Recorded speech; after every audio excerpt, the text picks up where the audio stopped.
All right. Listen. Oh man, I got Shelly with me today, and usually I would have popped her up later, but I said don't matter. Let's just have us all up on the screen at the same time, right? I don't like no fluff. I want to dive right into it. So this is after you've done all you can episode, and today we are going to talk about the power of down times, right? Down times. It's real easy in down times to get caught up in the obvious, right? Things are messed up. Every time something's bad for people, I always hear them talk, man, it's messed up, right? So I stopped even asking people like, hey, how you doing today? Oh, I'm surviving. I don't want to hear, right? Everybody's surviving. So Shelly, I know you had a lot of things going on with you in life, right? I don't want to pry, but whatever you feel like sharing, let's go ahead and share. I know Shelly now, man. I don't know. Wow, what's it been like 8, 9 years? Yeah, it's been since 2016. So Okay. it's been 8 years. Yeah, it's been a Yeah, minute. So been a let's talk to him, Shelly. I don't like no fluff. I like to get into it, right? I do. And I like to keep it organic. So first of all, introduce yourself to them, let them know who you are, and basically I want you to let them know what qualifies you to be talking about, finding power within your downtimes. Ooh, it's a powerful subject. So hey everyone, I am Shelly Shelton. When I describe myself, I think about a number of different things, but so I am a women's empowerment speaker, coach, author. I think the piece that normally gets people's attention is when I talk about my story of going through divorce, talk about my story of being blind and unable to walk, and so I know what the meaning of downtime, being down and out, not knowing what the next day is going to look like, all that good stuff.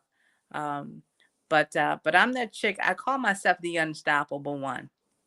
There is nothing that is going to keep me down.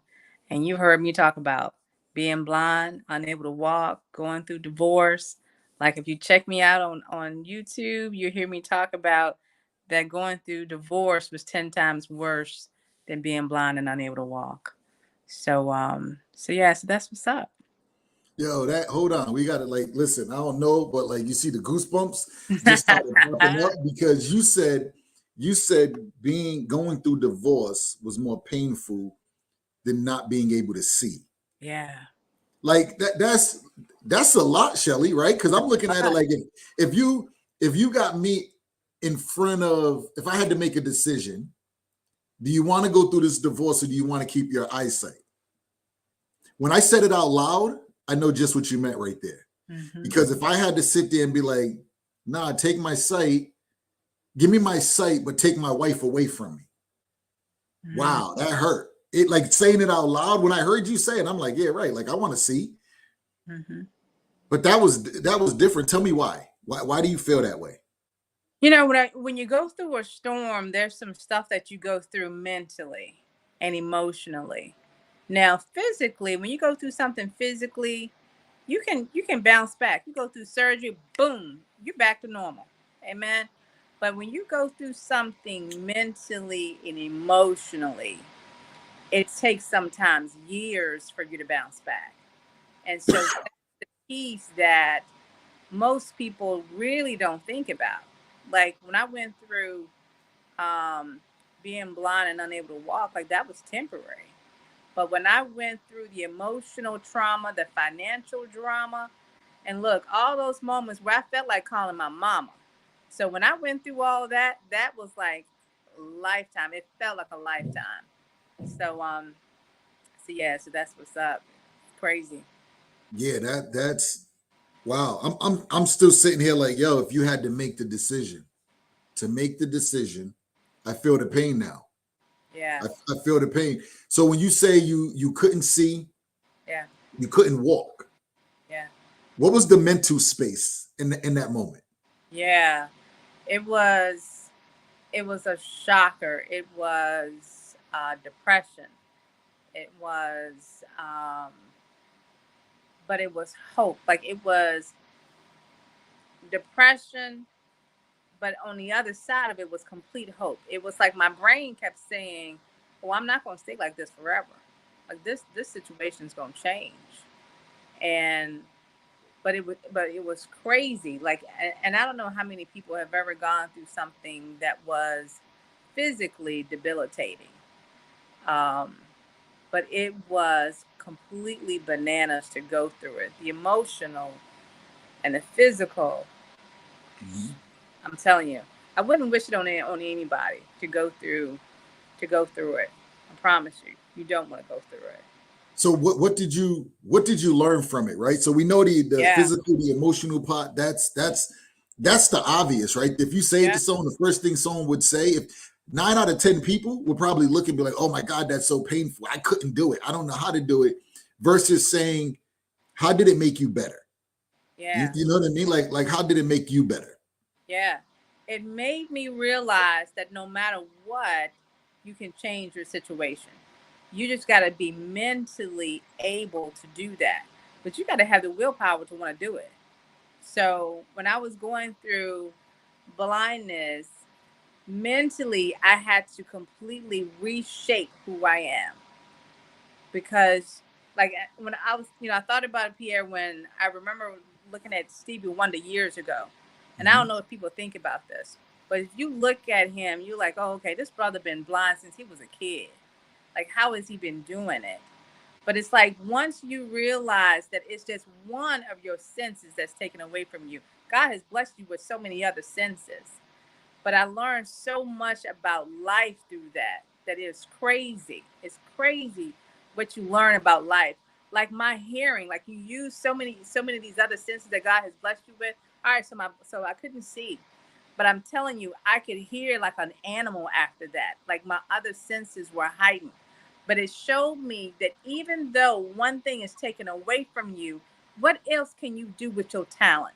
What else can you do with your life? How do you use it to reshape who you are? And it was a completely renewal of me.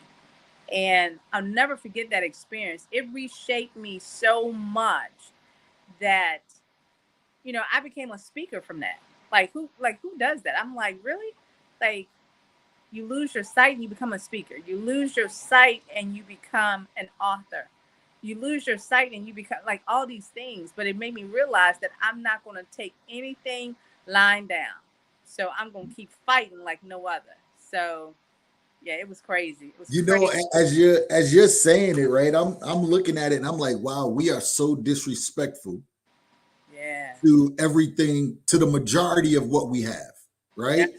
Because when you say I lost my sight, I lost my hearing, but all these other senses I had allowed me to become a speaker, allowed me to, become an author, allowed me to impact other women, because we don't pay attention when we can see. We're letting what we see impact our feelings. When we can't Yeah. see, we're looking at everything completely different, which impacts our feelings different. When we can't hear the tone of what's being said, we just know what's being said. The way we comprehend it is different, right? So I'm sitting here and I'm thinking about all of this. And what if we lost emotions and you had Mhm. no emotions? Like none of your decisions was based on emotions. They was just based on the facts, right? They was just based on the reality of what is, not what you're making up in your mind, because you can't hear it, you can't see it. You just got to react to every. Yo, that's different. Yeah. That's different, Shelly. I can't even begin to imagine not having sight, and then on top of not having sight, to say look at a positive side to what you don't have, when only Yeah. only thing you have is the messed up stuff. Got Absolutely. it. So let's dive into the divorce right now. And I want to be very clear, man. Those that are listening, the way you hear her talking about pain and what she's going through, just because it wasn't your reality and what you was going through, you got to be able to look at your own life and see like, oh, this is messed up. Oh, this isn't working the way I wanted to. Oh, I can't pay my bills right now. Oh, I can't do this. These things are fixable. And when you was talking, that's one of the things that really stood out. Like, yo, it's fixable, right? There's some things that are not fixable. Like if you're a grown adult and you're like 3 foot, I promise you're not going to dunk. You know what I mean? Like you're not just going. You can't fix that. But the way you look at your 3 foot self, you can change. You know what I mean? So I really want y'all to really think about that. Like, hear the pain, find your own pain, and then find the positive within your pain, the way Shelly is talking about, because that is huge. So when you say, going through the divorce, dealing with having to identify yourself again, right? Redefine you and who you are. Me, I've been with my wife 23 years, right? So not being with her, oh my God, like everything shifts, everything changes, right? Just thinking about it creates mayhem in my mind. What was the hardest thing, the hardest adjustment that you had to make? I think the hardest adjustment was having to restart. Because when I was in that particular relationship with being married, like we were together for 2 decades. And so it was all that I knew.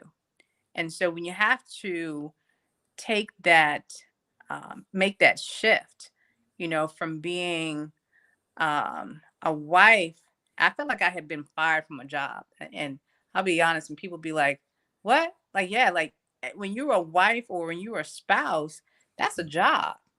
And so I felt like I had been fired from a job. And so that restarting the new job of single black woman job, that that was that was a shift. That was a shift, but it's also a mindset shift. And I had to recreate who I was. Like when people say you had to find yourself, for real, for people that don't understand that, that is real. I didn't know who I was, Pierre, outside of being a wife, because I had been that person for 2 decades. And so having to restart and say, oh, okay, well, who am I?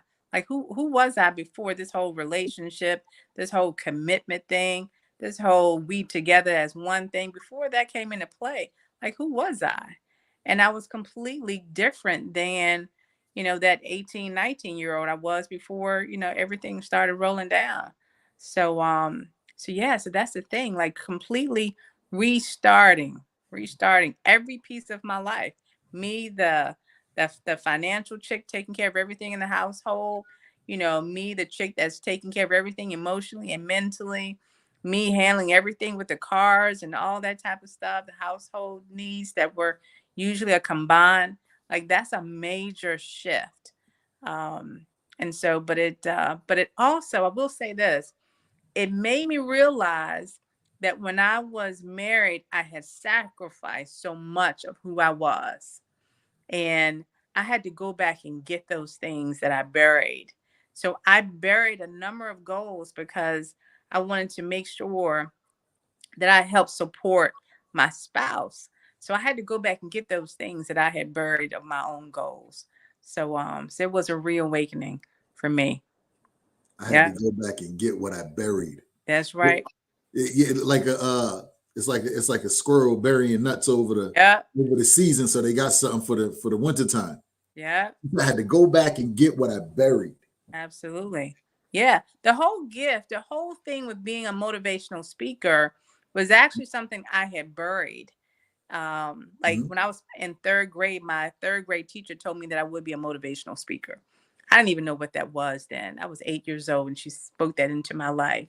But I put that on the back burner because I knew what I was supposed to do as a wife, which was to make sure that I become that helpmate.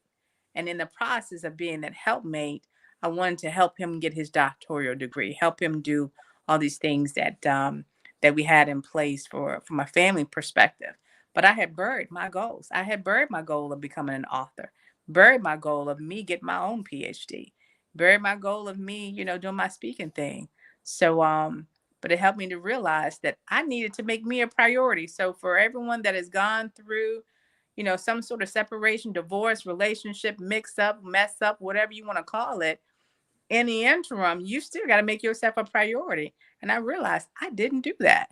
And so now I teach people that. I teach you now, make yourself a priority. Don't discount what's going on in your relationship, but you make yourself a priority in the mix of all that.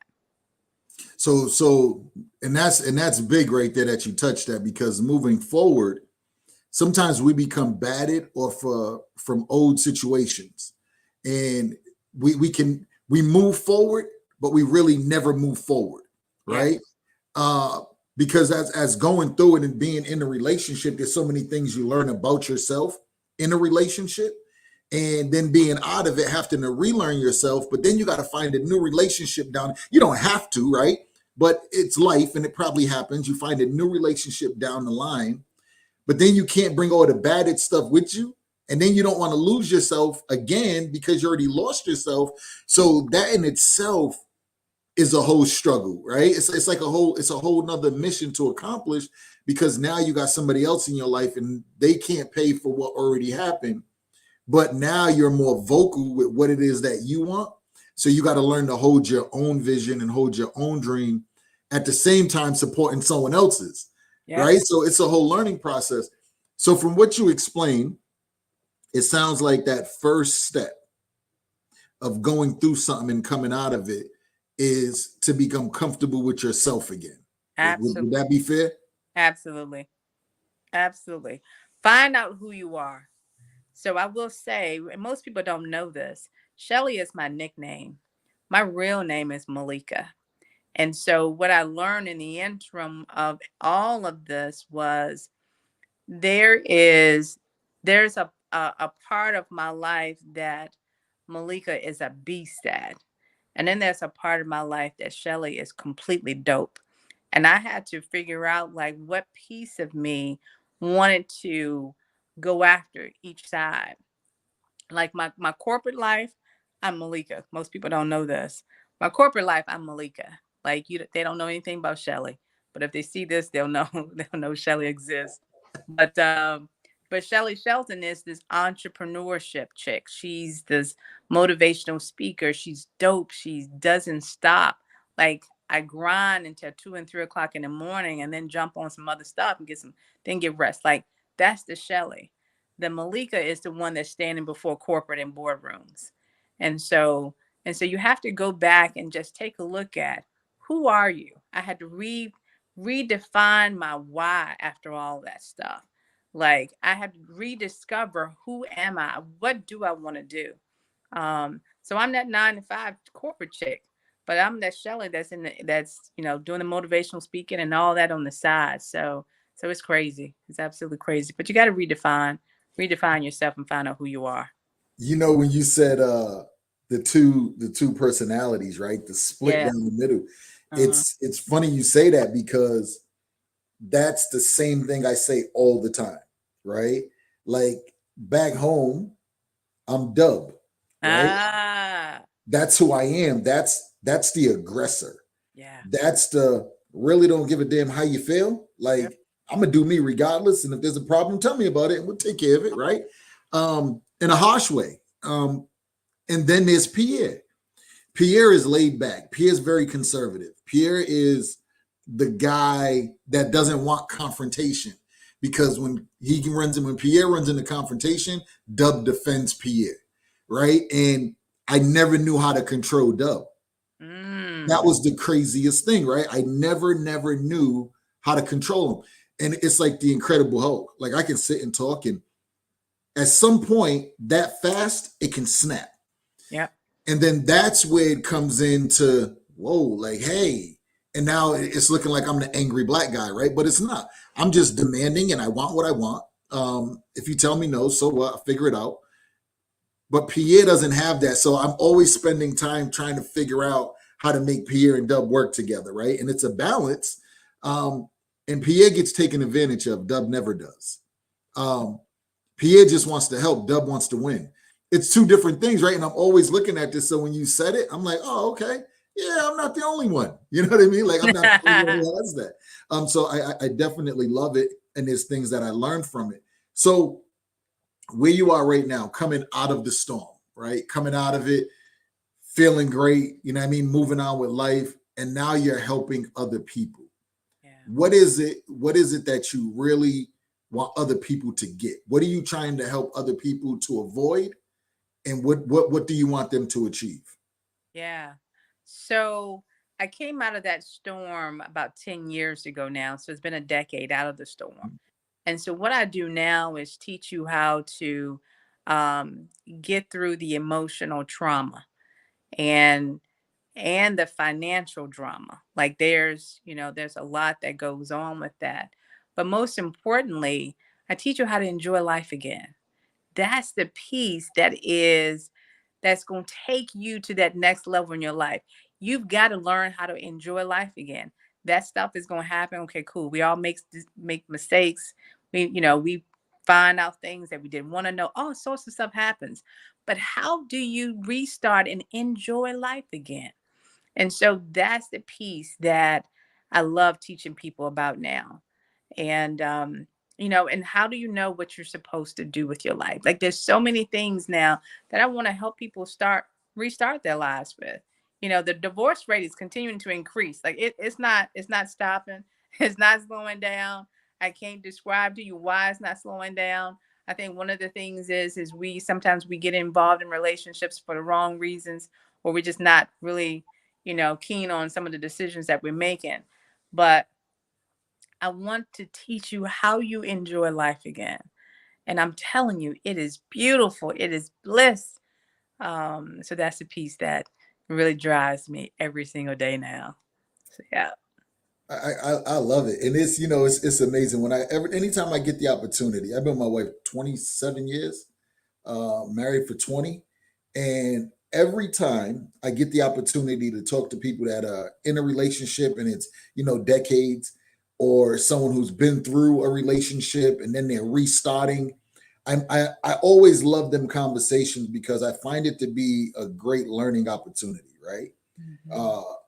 When you hear about the pain it causes, when you hear about like why it happened the way it happened, it makes me look at myself now, right? It makes me look at myself and say, I want what I have. So what do I need to do to keep it? Oh, they did that. Let me try this. And now I'm just watching out, right? And it doesn't mean that everything I hear is right or it's not right, but it makes me aware. And when we're going through life and we're in our downtimes, we're in our struggles, it's so important to be able to talk to other people that went through the struggle you're in, right? And came out the other side. And it's just that thing where we buy into hope. Y'all know everything with me is sales, right? Everything. I don't care what it is. When we're talking about being in the downtime, we got to sell ourselves on getting out of it, right? We got to sell ourselves on, what we're going through isn't the final destination. This is just a pit stop. Right. So sales doesn't just mean we're exchanging product and service for money. It means that we got to wake up and sell us every day. Right. We're the ones that need to be sold.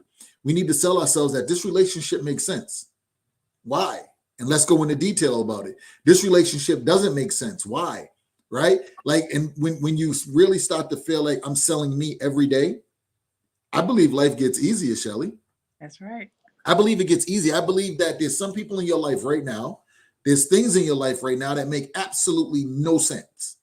You don't even want it. You say to yourself multiple times, I don't even want this, but you keep it, right? Now, whether we're talking about relationships with people, things, whatever, we keep things around us that make us comfortable, not things that we want. You know what I mean?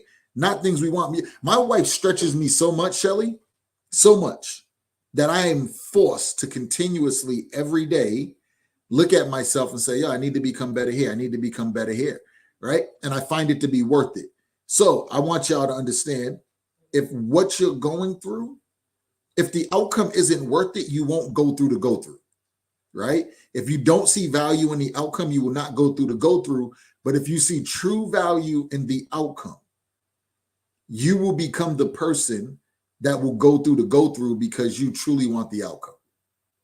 Right. And that's what I'm thinking about when I'm thinking power within downtime. If I know I want something, it's going to release a whole nother fight in me.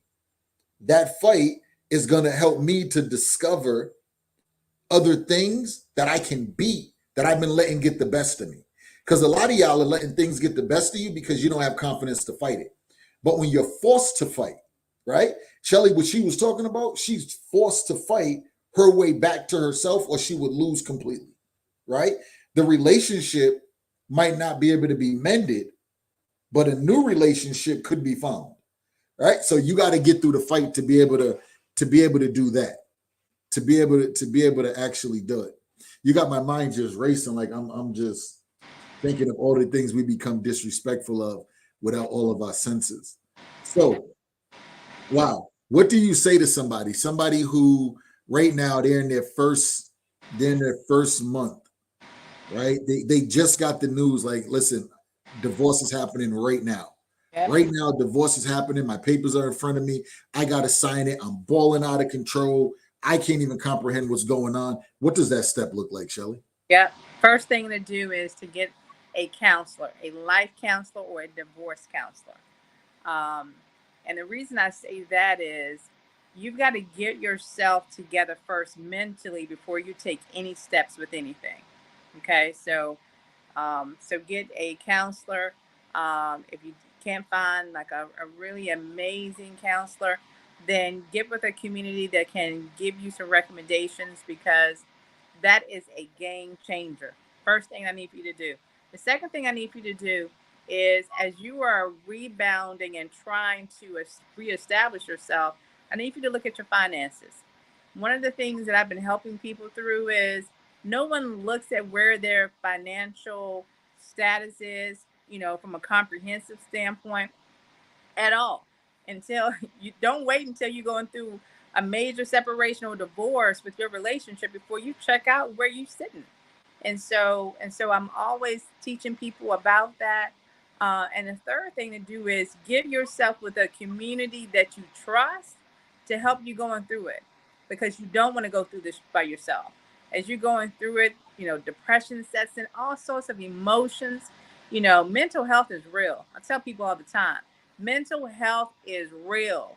As you are going through a really tough time that a divorce or separation is going to put you through, you need to be with a really amazing community.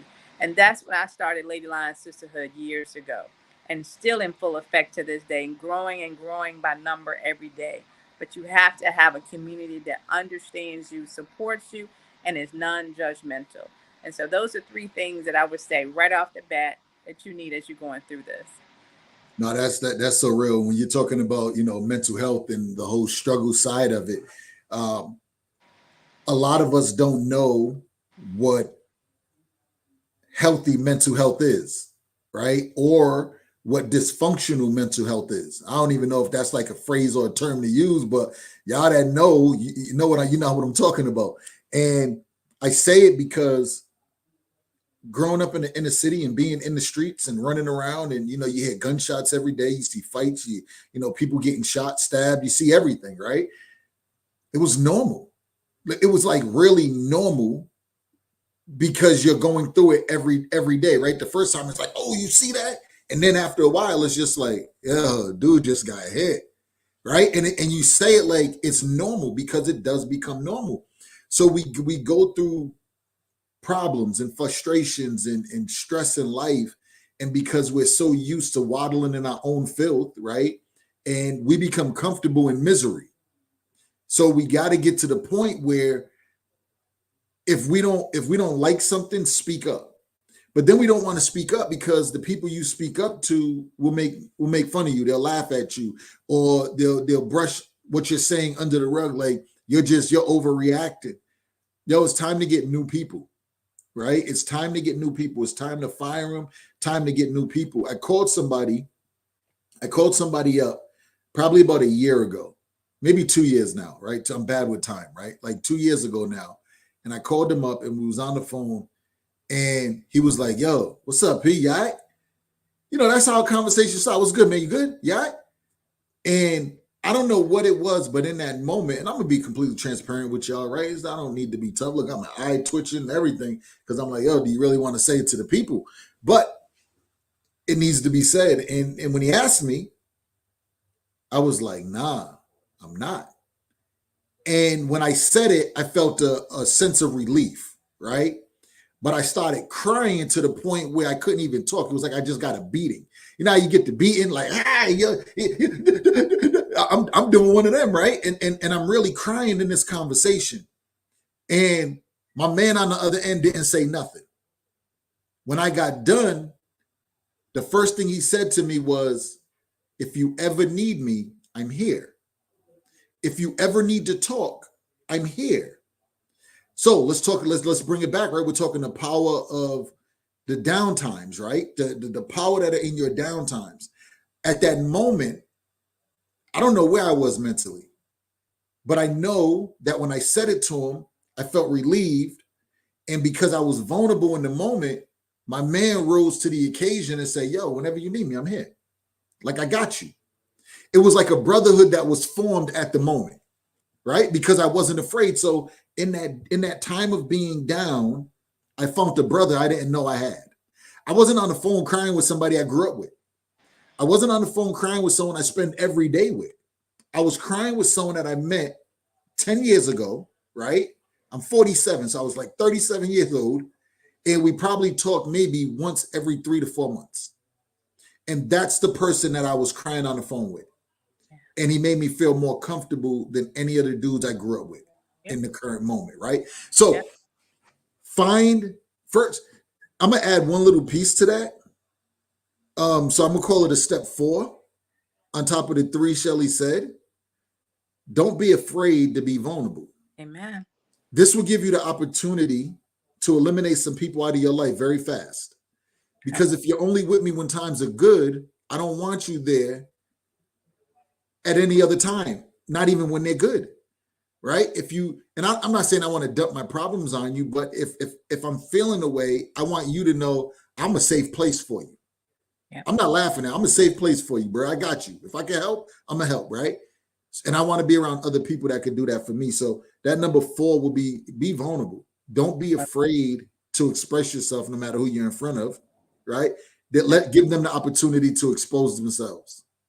Yeah, no, I love that, Shelly. That's And Pierre, if I could say something about that, because one of the things that I have learned with coaching men through divorce is they in fact will come to a woman versus going to a man to talk about what's going on, because they'll say, well, the man will say, dude, man up, which forces them not to be vulnerable, not to say, dude, I'm in pain, not to say, look, like I got to get this out, like this hurts. And so in essence, and I want to encourage brothers to stop doing that. Stop saying to somebody as man up, stop being a girl, stop being whatever, stop showing these feelings or whatever it is. Stop saying that. Stop doing that. You're doing a disservice to somebody that's in pain. And so in essence, when they are not able to let out, like release, like you're talking about, it allows them, it forces them rather to go into this shell, and they don't talk, they don't communicate. And then there's this anger that comes out. Stop telling brothers that. Stop telling them to man up. Like, they are men. You can cry, you can be vulnerable, and you can still be an amazing man that us women love. So stop telling a brother that. So I wanted to share that. So thank you so much, Pierre, for indicating, yeah, you had to release on somebody that you don't even talk to that often. But because of, that you releasing it, it created this little brotherhood for y'all, for someone that you don't even talk to that often. So kudos to you for being vulnerable and releasing, because I'm sure that helped to change your life, knowing that he was there for you. Absolutely. And it comes from community, right? We was in a community together. That's where we met, in a community. People think that when you go to these events or you join these communities, it's about the person that is hosting the event or leading the community. It's not. It's about the people that are there that you're able to create relationships with and really talk to, right? And the piece when you was talking about, men always saying, man up. Yo, do you understand part of being a man is not being afraid to show your emotions? Showing your emotions does not make you feminine, right? Like, it's not feminine. I show my emotions. Oh, you're feminine. No, that's not what it is. I'm Muslim, and in my book it talks when you cry, it makes your heart soft, right? If you're not afraid to cry, it makes your heart soft. If you're afraid to cry, your heart becomes dark. And if you can't tap into your own emotions, you can't understand anyone else's emotions. I don't need to be as emotional as my wife, right? We both don't need to be equally emotional. That's too much, right? but I need to be able to be in touch with my own emotions so that I can recognize her emotions and have sympathy on her emotions and understand her emotions. My wife said to me one day, she said, every time I say something, it's not for you to respond. Sometimes I just need you to listen. I just want to get things off my chest. I just want to say some things. And you're my comfortable place to say what I need to say.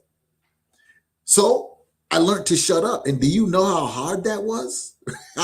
I'm sitting there and I'm listening and I'm like, why? Because all I want to do is help, right? If I see somebody in pain or I see they're going through something, I want to help, but they don't always want the help.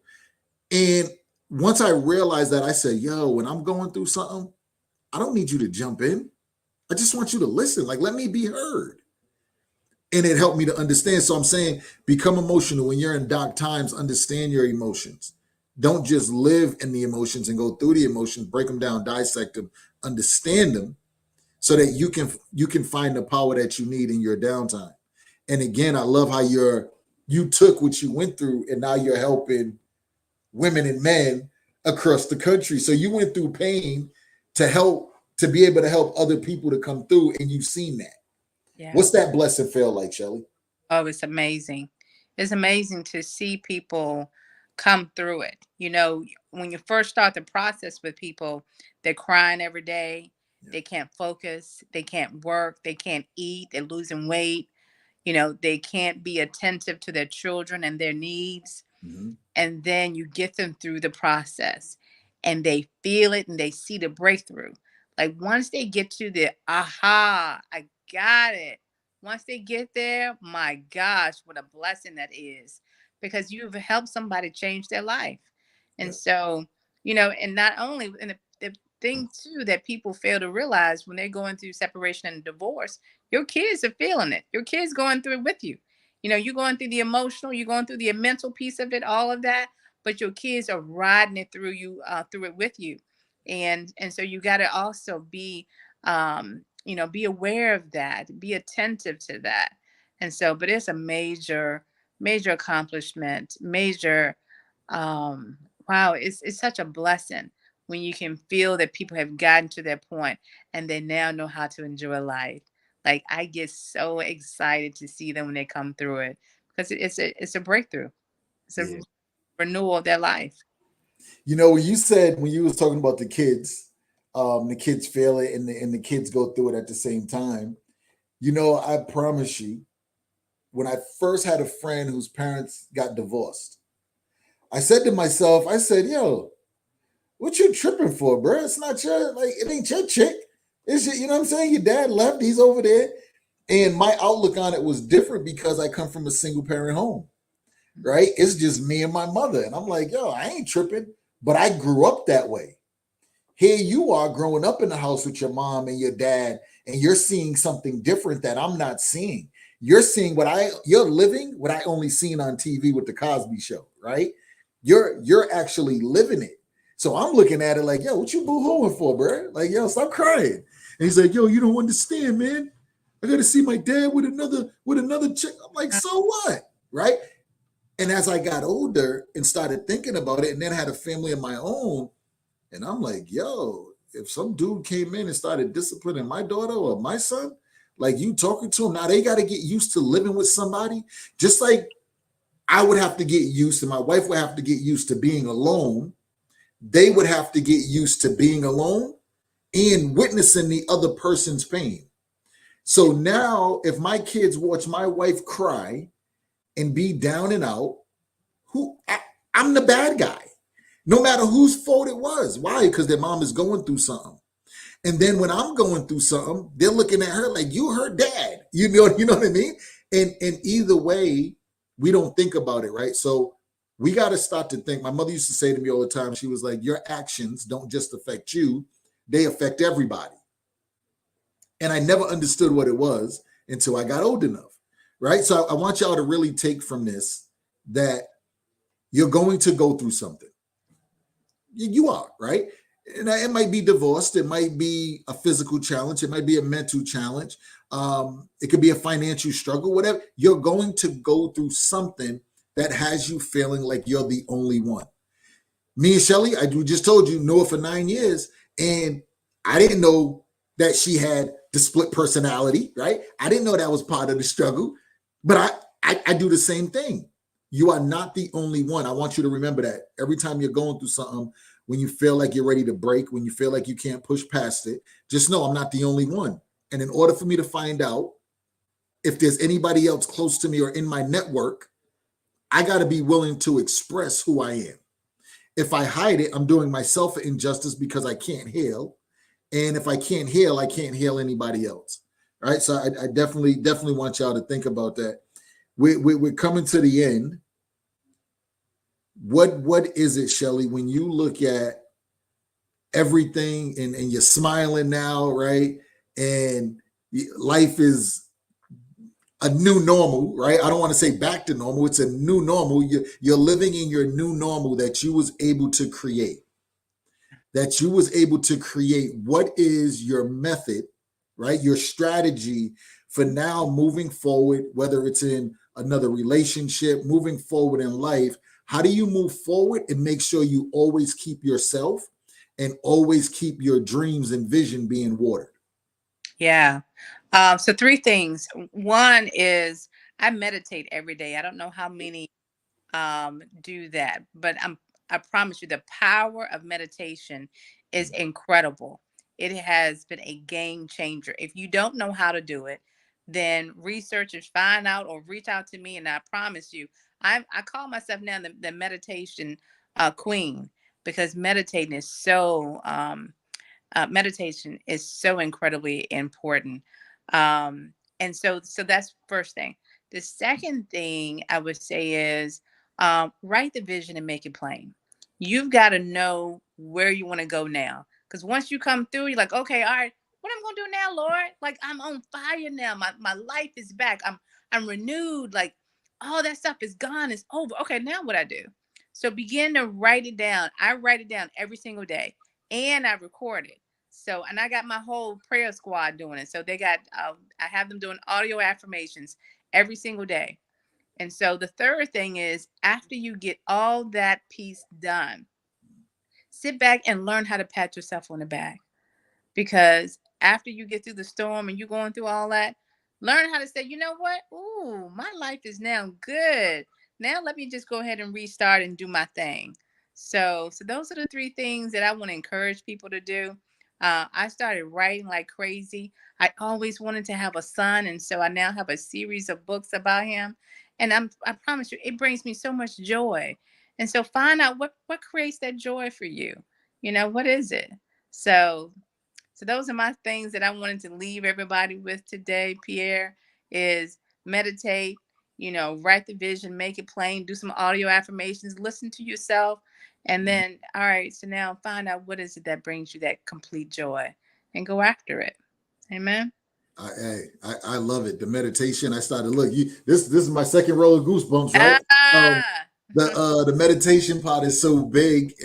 If you don't know how, right, do your research. But there's a guy, Jason something. If you go on YouTube, go to guided meditation, and he'll walk you through it. You go through each one of the chakras and everything else, right? But it's guided. You just follow it. One day I'm meditating, Shelly, and it was the most like craziest moment. I'm relaxed, and I don't know what happened, but it was like, if y'all ever watched Star Trek, but it was like going into warp speed. And I was shooting through the stars, and the stars just hit me like, and when they came through, I jumped up like, oh, and I'm looking around for the stars, right?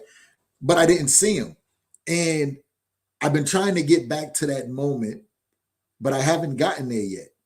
And I looked at it. At first, I was pissed, frustrated, like, man, why can't I do it again? Why won't it get there? And I said, wow, you know what? It wasn't about me staying in that moment. It was about me seeing that there was something beyond what I can actually see, right? There was something, that moment hit me in the stars to keep me coming back looking for the stars. Because if I would have got there and seen all of what it was, maybe it wasn't appealing to me, or maybe I wouldn't understand it at the time. But because I'm here and it went away that fast, in my eyes, I'm looking at it like, yo, it did that to keep me coming back. And for that reason, it kept me meditating over and over to find other benefits inside of the meditation, right? Again, I'm always looking for power in any downtimes. Immediately, I find that I get frustrated when things don't go the way I want it to go. I get pissed, right? It used to be where it'd be like I'd be pissed all week, then I'd be pissed for like a day, then I get pissed for like an hour. Now I'm probably down to like 5 minutes, being honest, right? Like 5 minutes, I'm still and I'm only seeing surface. But then I start to look beyond the surface. What we see, and I want you to do this, right? I want y'all to do this before we get out of here. I want you to do this. Find somebody who's in the industry, any industry. I don't care if they make pens. I don't care if they make computers. I don't care if they make phones, paper, whatever it is. But I want you to show them something that's in their industry and say, hey, when you see this, what do you see? I see a pen.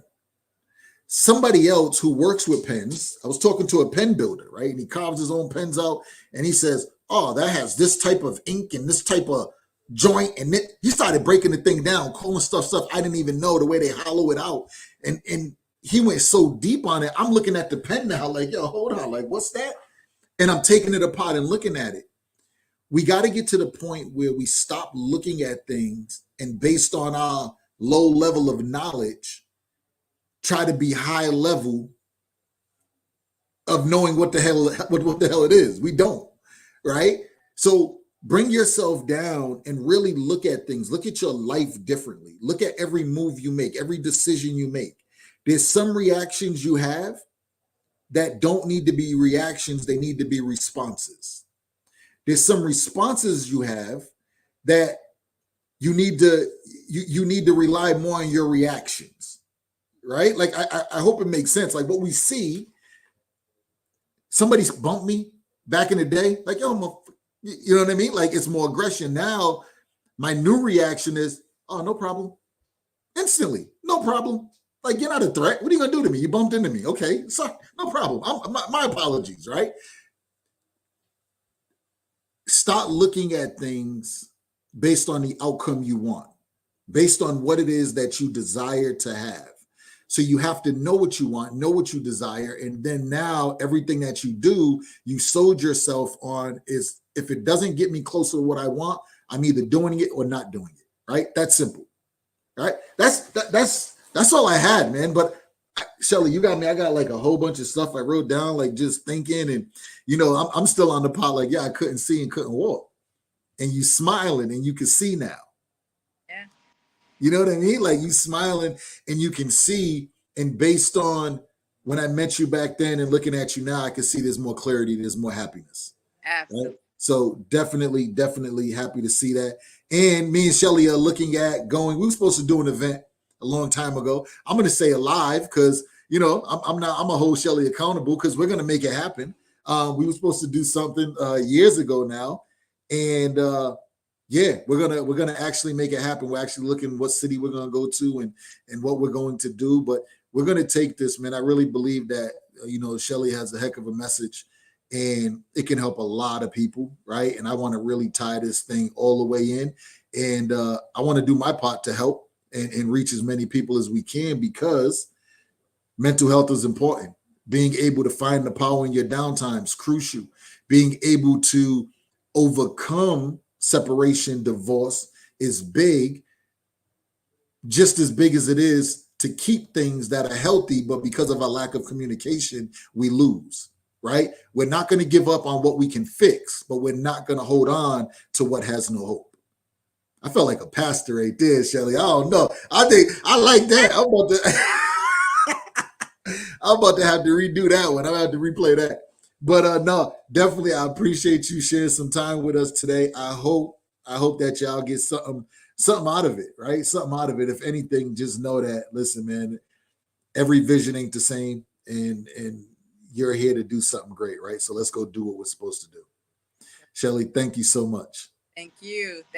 Always a pleasure. Yes. Let's see.